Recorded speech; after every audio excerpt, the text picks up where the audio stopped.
you know, close ones. Anyway, it makes it interesting, and we just try and stay on the road. Drama for Fecken as he arrives with 3 tyres firmly attached to his car. There was a sump rock. It was marked in the notes, and I just took the wrong line. It was a bit hidden, and I hit it smack bang on the left front. So we started having a puncture almost at the start, almost 20 k's of left front puncture. I think, you know, you have to take it very cautious then, because otherwise you break something else. So I took it a bit slow, but I think I saved the car. So we'll see what we can do a bit later on. For Claudio Piazzamusso, it wasn't just a new season. New car, new navigator. We jumped in the deep end. The first stage, from the guys in front of us, our time seemed reasonable. I've got no idea what happened with the guys behind. We stayed on the road. That was one of the good things, because it was very tricky. Second stage, even more tricky with the mud. Had a few moments, but still kept it on the island.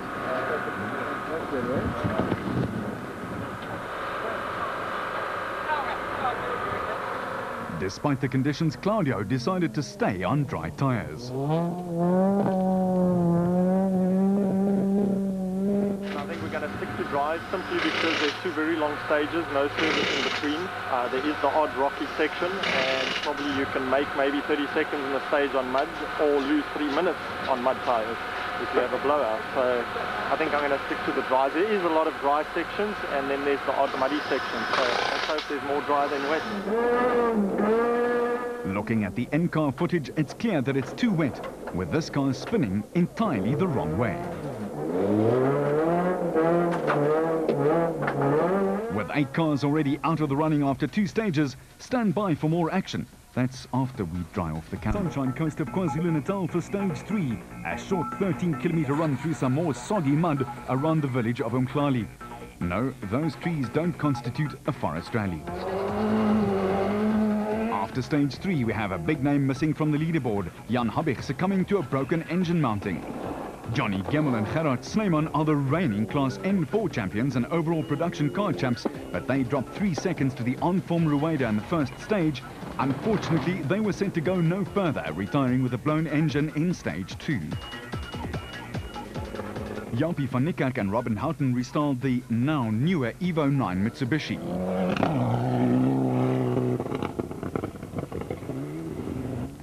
We went wide on one corner, but it was just a little bit and hit some of the sugarcane. Nothing serious. And I don't know what it was on, and then when we stopped there, it was off, you know, so I don't know where my bumper is lying. And we'll send our crew to go and fetch it afterwards. It was like cost a lot, yeah. Maybe he could have fetched it himself, because the car blew a turbo shortly afterwards.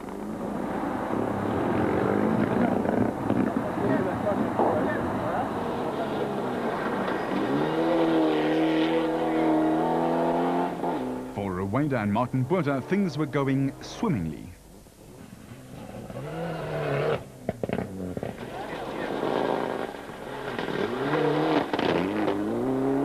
Nicholas Ryan and Schalk Burger were 30 seconds behind the Class N4 battle.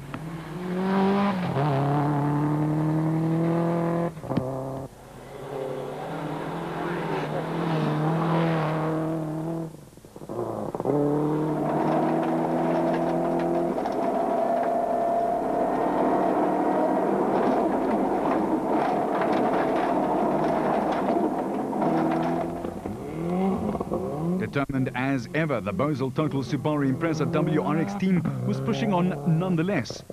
But they dropped another 7 seconds to the Flying Spaniard.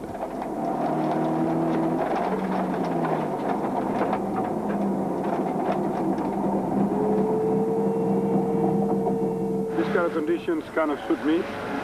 I like it slippery. It's, you know, it's a lot more complex, if you want to put it that way. There's no room for mistakes anywhere. And you know, the Mitsubishi is such a well-balanced car that if you drive it carefully and properly, and you can go very quickly. We obviously can't catch the S2000s, they're just too light. We can see exactly where they're braking, and we can't go nowhere near them. You know, we're having to throw the car sideways all the time, and even then we end up doing a lot of farming. But, you know, it's great. I like these conditions, and they suit me and the car. The Class A5 war that raged throughout 2005 continued right on into the new season, with Etienne Malherbe and Henny Bottas the leading Toyota Taz after stage 3. Michael Houghton and Bryn Doherty are nearly half a minute behind Malherbe, but both lag the Gary's Workshop VW Chico of Gary Swimmer and Peter Davison, some 14 seconds ahead of the lot of them. As rain continues to swell the streams, it's all hands on deck for Keen and Damso.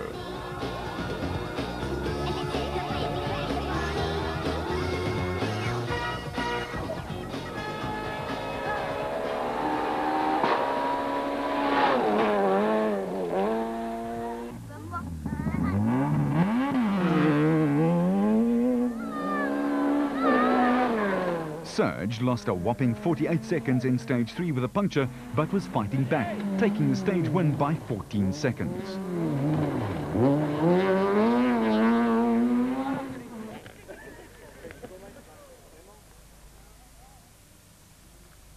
The other Damso, with a sizable cushion of over 20 seconds, could afford to give away 1 or 2. Charles Wilkin took the stage by 2 seconds, now 24 behind JP.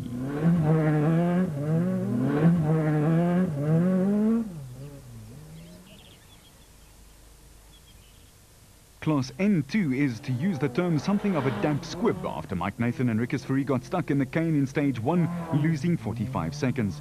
Nathan is the current class champion. His harvesting exercise left Costa Komantarakis and Barry White in the lead by 18 seconds.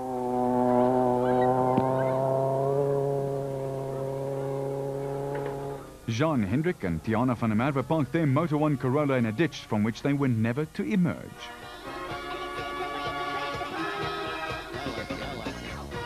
Sali de Toy, having his first race in the Natal rally, held on to the leaders by the skin of his teeth. He set the second fastest time, but was 2 minutes behind Rueda in stage 4. And blasting down those tracks at that speed is not bad for a 22-year-old driver. De Toy hails from the Mpumalanga town of Natal and bought the ex-Fisser du Plessis Subaru Impreza WRX for his 2006 campaign.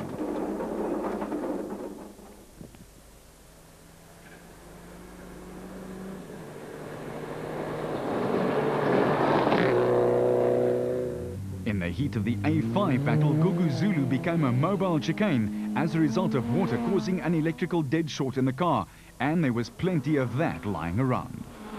Mike Nathan was hot on his heels. The car started 2-minute intervals, so Gugu had already lost 2. To add insult to injury, Mohamed Musa also catches up to him, as does Etienne Malherbe, to Malherbe's great frustration as he's locked in battle with Michael Houghton.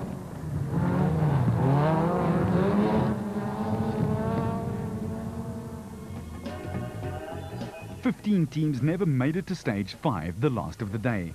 Gledo is 26 kilometers in length, close to Blythedale Beach, and yes, it's still raining and it's still cold. Enzo and Guy are under attack, and they know it. They blast the Polo through the twisty stage at an average speed of 104 kilometers an hour, but will it be enough to fend off the resurgent Damso? Serge hammers the Runex as he sets his sights on taking the lead.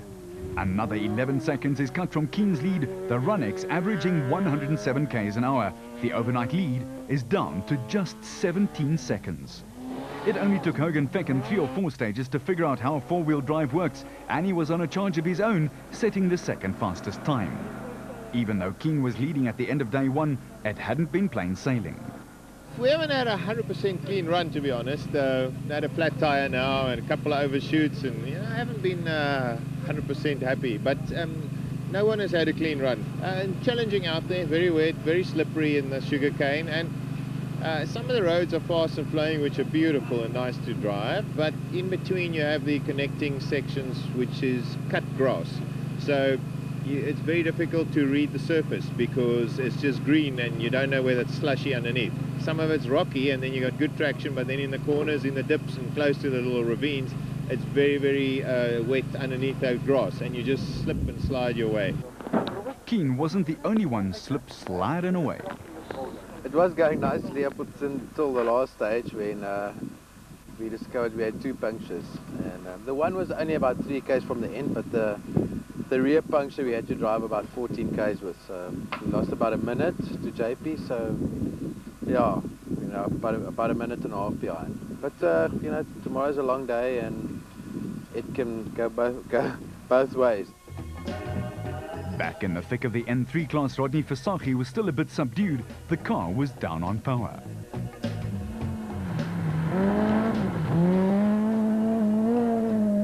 Claudio Piazzamuso and Greg Gericke marched on in spite of trying to rearrange the front corner of their Toyota Runnix against the so-called scenery. Pushing hard to make up time, Piazzamuso's cane-killing antics netted the fastest time, beating De Wit's total Runnix by 13 seconds. It truly was a great drive. And the locals know one when they see it. In spite of bouncing around like a ping-pong ball in a lotto machine, De Wit still has 75 seconds in hand and is not too fazed by Piazzamuso's challenge. Kobus Roos and Irma de Plooy have not had a good stage, and it shows the poor car taking a hammering. So, exactly how tricky was it? It's been a little bit tricky, I must admit. It was, as I pulled away for the first stage, it was the first time I ever drove this thing on gravel, so I didn't know what to expect, and we had a fairly good time in the first stage. I was impressed, but we're battling a little bit with the overheating problem. We don't want to damage it, and the aim is to get points this weekend, so we're actually just taking it easy at the moment.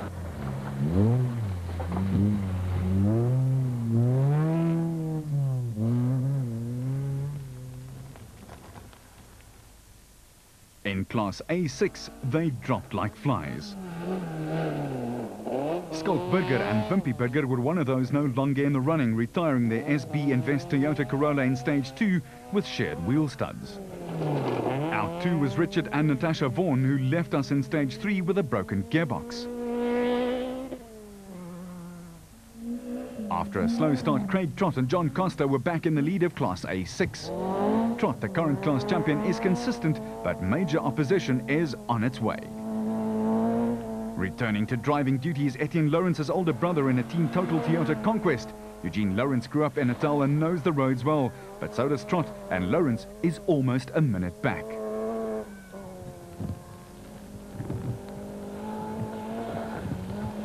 After day one's 5 stages, it's Keen in the lead by 17 seconds from Damso. Rueda leads Class N4 by more than 3 minutes, with Fecken making a solid S2000 debut. JP Damso is 100 seconds to the good in Class A7. Houghton has a slender 6-second lead over Malherbe. Rueda is safe in the lead of N4, De Wit in N3, and Costa at the top of the class in N2. And this stuff was in the sky just a few hours ago. We'll do a rate Netler, and we'll be back right in Spain. Spend your time in the offing.